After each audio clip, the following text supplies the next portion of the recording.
Après une longue absence, la légende est enfin de retour.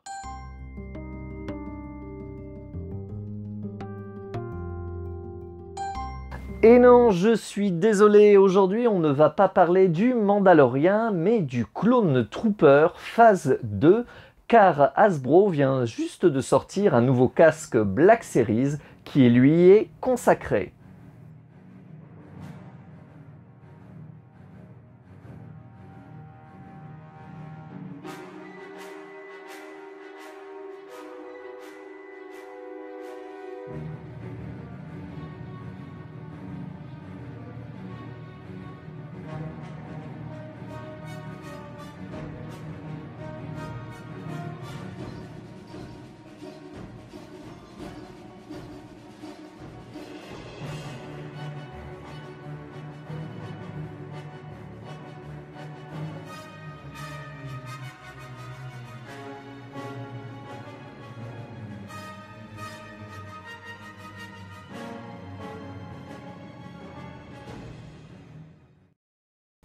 Ce nouveau casque Black Series vient donc juste de sortir. J'ai eu le mien chez Magnatoys Collector pour un peu moins de 150 €. Alors pour info, ces casques ont la fâcheuse tendance à finir soldés, notamment sur Amazon, Fnac, Micromania. Après, c'est à vos risques et périls. Vous pouvez patienter un peu et peut-être l'obtenir à un prix moindre. Par contre, il est possible de passer juste à côté et après de devoir le payer une blinde sur le marché secondaire.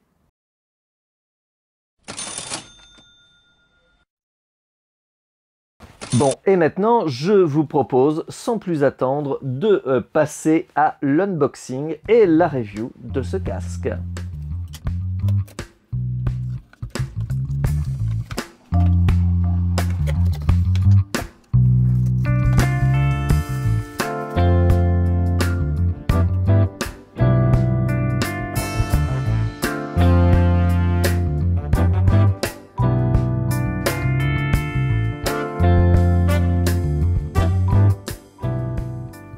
Voici donc le bestiau. Alors pour le coup, c'est un casque qui sort de l'usine, très blanc, bon, blanc plastique, effectivement. Après, niveau finition, c'est plutôt pas mal, assez convaincant, bien brillant. Il y a, alors là, c'est l'upgrade par rapport au casque de Stormtroopers classique. Il n'y a donc plus l'affreuse trappe qui était bien visible pour y mettre les piles. Là, c'est plutôt bien camouflé, ce qui est vraiment pas mal. Après, j'ai tendance à privilégier moi une version comme ça, parce que c'est souvent les versions repeintes aux couleurs de la 501, du clone d'Ahsoka. Bon, j'attends de voir ce que ça donnera, mais où le paint est souvent assez bas de gamme, quoi. C'est pas un beau, il n'y a pas de weathering, il n'y a pas un paint bien fini et qui fait réaliste. Ça fait très une application des fois d'autocollant, de couleurs, assez bas de gamme et pas très convaincante pour un produit qui peut s'exposer, j'allais dire, sans avoir à rougir. C'est vrai que ça ne vaut pas un casque Anovos qui a des finitions plus poussées, mais on n'est pas du tout sur la même échelle de prix. Là, sincèrement, si vous avez envie d'exposer ça dans un salon ou pour un cosplay en convention, c'est tout à fait convaincant, tout à fait crédible.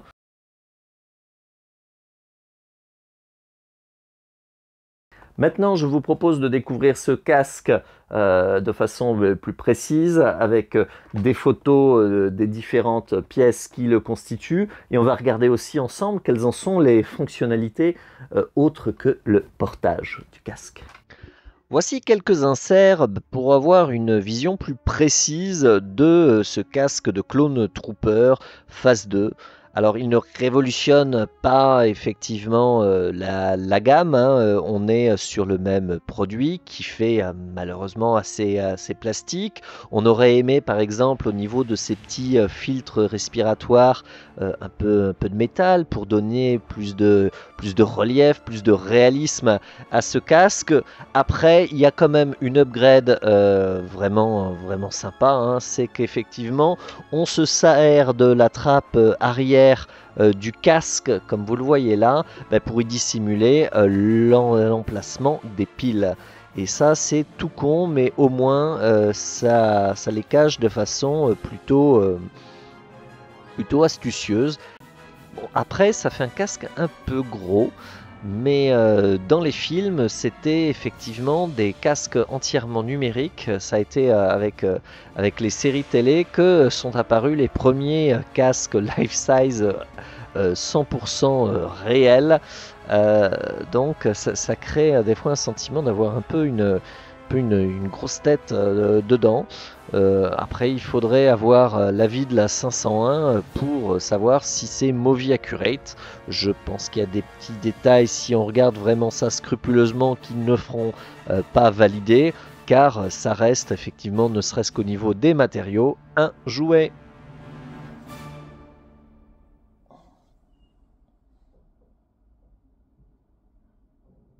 Et maintenant, passons à l'essayage. Il a un bon poids, hein. Oula. Bon, avec les lunettes, c'est jamais pratique, mais non, ça le fait. Faut reconnaître que c'est pas non plus désagréable à porter. Bon, ça doit filer chaud si vous restez des heures avec en convention, mais c'est pas non plus prise de tête comme des fois peuvent l'être d'autres casques.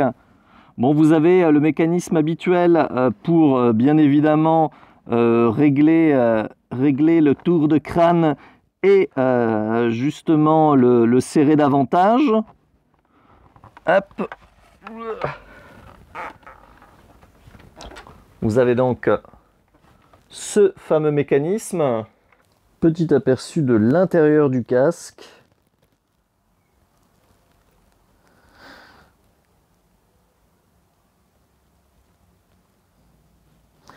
Alors pour le coup, on peut détacher les sangles pour mieux les régler à notre tour de tête et après le réinstaller dans le casque.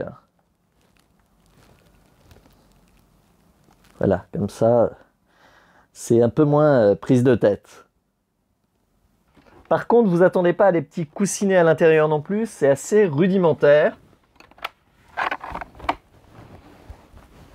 Mais il fait le taf. Bon, il faut quand même avouer que les Clone Troopers avaient une vision bien meilleure que les Storm, hein. C'est pour ça qu'ils étaient de bien meilleurs tireurs. On a enfin la vérité sur Star Wars. Surtout que là, en plus, on peut porter ses lunettes avec le casque. Et pour découvrir les fonctionnalités de ce casque, il va falloir utiliser un tournevis et des piles. 3.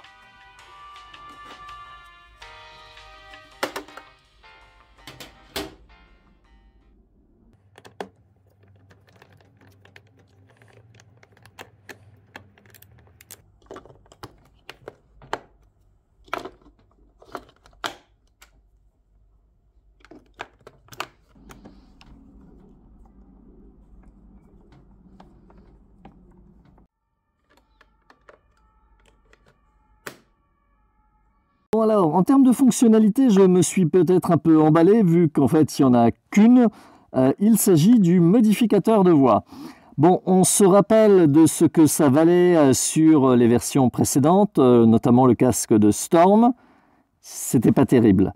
Ne nous le cachons pas. Alors, est-ce que là, ça va révolutionner et changer radicalement mon avis sur la chose? On se lance dans le test. Waouh! Il y a un petit tcht, un petit bip de radio Clone Trooper. Et ouais. Bon alors, n'hésitez pas à me dire si vous trouvez cette voix de clone hyper convaincante. Je suis le clone trooper. Les chaussettes de l'archiduchesse sont-elles sèches ou pas très sèches? 5 x 1, 5, 5 x 2, 10, 5 x 3, 15, 5 x 4, 20, 5 x 5, 25. Un arbre perché tenait en son bec un fromage. Bon, maintenant, on va chanter du Jules, hein. Ah, ça marche plus. Dommage, hein. Une prochaine fois. Ouais, bon, ben, c'est un peu nul. Allez, on coupe. Voilà, cette vidéo est à présent terminée. N'hésitez pas à vous abonner à la chaîne, à bien sûr la commenter pour dire ce que vous aussi vous pensez de ce casque. Allez-vous d'ailleurs craquer? Je vous dis moi à très bientôt sur The Max Rebo Collection et n'hésitez pas à regarder les vidéos actu de la chaîne pour avoir idée des prochaines sorties Star Wars, Vintage Collection et Black Series. À bientôt!